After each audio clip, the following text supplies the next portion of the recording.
The strength of darkness, you see, the strength of darkness is the absence of light, and the weakness of darkness is the appearance of light.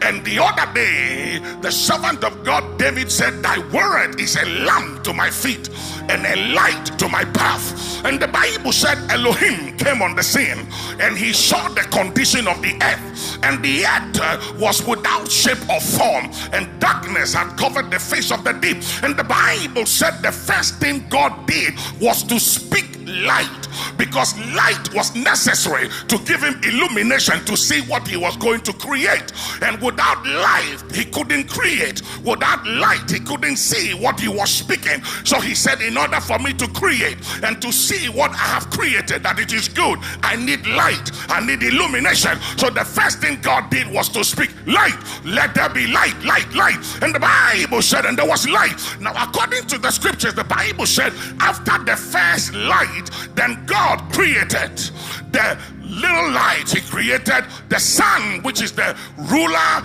by day, and the moon, which is the ruler by night.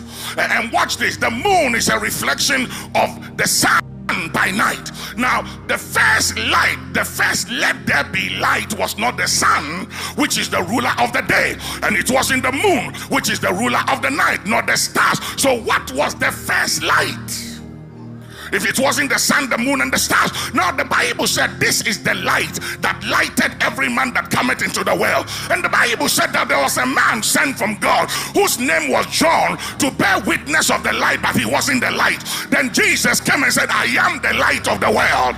Are you hearing me, somebody? So when God said let there be light, that was the light.